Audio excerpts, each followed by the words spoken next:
Hi friends, എല്ലാവർക്കും നമ്മുടെ ചാനലിലെ പുതിയൊരു വീഡിയോയിലേക്ക് സ്വാഗതം. ഞാൻ ധന്യ. തിരുവോണ ദിവസം നടന്ന ഒരു ആക്സിഡന്റിനെ കുറിച്ചിട്ടാണ് ഇന്നത്തെ എന്റെ വീഡിയോ. കുഞ്ഞുമോളും അതുപോലെ തന്നെ കുഞ്ഞുമോൾ ഇത്താന്റെ പിന്നെ കൂടെയുള്ള മരുമോളാണ് തോന്നുന്നുണ്ട്, ഫൗസിയ. അവർ രണ്ടുപേരും കൂടി ഒരു സ്കൂട്ടറിൽ പോകുന്ന സമയത്ത് പെട്ടെന്ന് ഒരു റോങ് സൈഡ് വന്ന ഒരു കാർ അവരെ ഇടിക്കുകയായിരുന്നു. ആ ഇടിയുടെ ആഘാതത്തിൽ രണ്ടുപേരും രണ്ട് സ്ഥലത്തായി.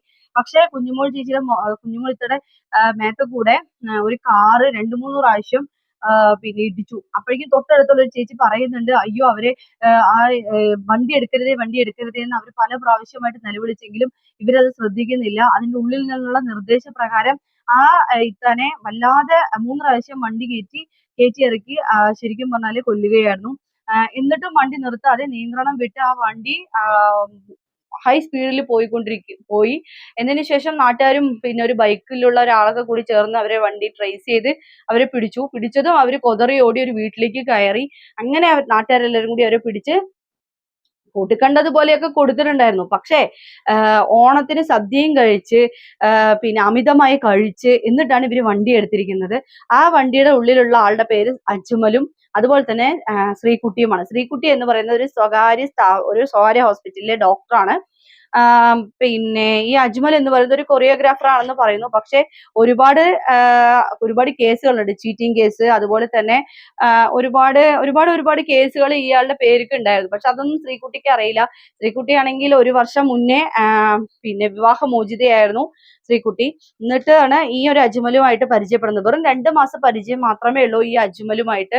അജ്മൽ ഈ 2 മാസം പരിചയത്തിനുള്ളിൽ 8 ലക്ഷം രൂപയും സ്വർണവും ഒക്കെ വാങ്ങിച്ചു കഴിഞ്ഞു. ഇവിടെ സ്വർണവും പൈസയും അല്ല നമ്മുടെ വിഷയം എന്ന് പറയുന്നത്. അതായത് ലഹരിക്ക് അടിമയായിട്ട് ഇവർ രണ്ടുപേരും അന്ന് നന്നായി കഴിച്ചിട്ടുണ്ടായിരുന്നു. കഴിച്ചിട്ട് പിന്നെ ശരിക്കും രക്ഷപ്പെടുമായിരുന്നു, ആ ഇത്ത രക്ഷപ്പെടുമായിരുന്നു. പക്ഷെ ഇവര് ഈ ശ്രീകുട്ടി എന്ന് പറയുന്ന ഈ ലേഡി പറയുന്നുണ്ട്, വണ്ടി എടുക്കടാ, വേഗം പോവാ. രക്ഷപ്പെടാനുള്ള തത്രപ്പാടായിരുന്നു ഇവർ ചെയ്തു കൂട്ടിയിട്ടുണ്ടായിരുന്നത്. അതിലൊരു ജീവനാണ് ഇല്ലാതായിരിക്കുന്നത്. എന്തായാലും ഇവർക്ക് അതിൻ്റെതായ തക്കതായ ഒരു ശിക്ഷ കിട്ടട്ടെ എന്ന് ഞാൻ ഈ അവസരത്തിൽ പറയുന്നുണ്ട്. അതിൻ്റെ ഒപ്പം തന്നെ എനിക്കൊരു കാര്യം കൂടെ കൂട്ടിച്ചേർക്കാനുണ്ട്. ഈ കുടിക്കുന്ന ആളുകളുടെ കൂടെ ജീവിക്കുമ്പോഴേ ജീവിതം എത്രത്തോളം ബുദ്ധിമുട്ടുള്ളതാണെന്ന് ആ ജീവിക്കുന്ന ആളുകൾക്കേ മനസ്സിലാവുള്ളൂ. നമ്മളിപ്പം ഒരാളോട് പറയണ, എന്റെ ഭർത്താവ് ഇത്തിരി കഴിക്കട്ടോ, കുറച്ച് പ്രശ്നമുണ്ട് എന്ന് പറയുമ്പോൾ, ഏത് ഭർത്താക്കന്മാരാ കഴിക്കാത്തത് എന്ന് പറയും. ഏത് ഭർത്താക്കന്മാരാ കഴിക്കാത്തതെന്ന് വെച്ചാൽ ആ കഴിച്ചിട്ട് സൈക്കോ പോലെ സംസാരിക്കുകയും ഒരു രാത്രി മുഴുവനും ഉറങ്ങാതെ പ്രശ്നങ്ങൾ ഉണ്ടാക്കുന്നവരും അവരുടെ കൂടെയൊക്കെ ജീവിക്കുമ്പോൾ ഉണ്ടാവുന്ന അവസ്ഥ എന്താണെന്ന് അനുഭവിക്കുന്നവർക്കേ അറിയുള്ളൂ. ഞാൻ ജസ്റ്റ് ഒന്ന് കൂട്ടിച്ചേർത്തു എന്ന് മാത്രം. നിങ്ങൾ ചിന്തിക്കുക, എന്താണ് തന്നെ എങ്ങനെ പറഞ്ഞത് എന്നുള്ളത്. അപ്പൊ ഇന്നത്തെ വീഡിയോ ഞാനിവിടെ വൈൻഡ് അപ്പ് ചെയ്യുന്നു. നന്ദി, നമസ്കാരം.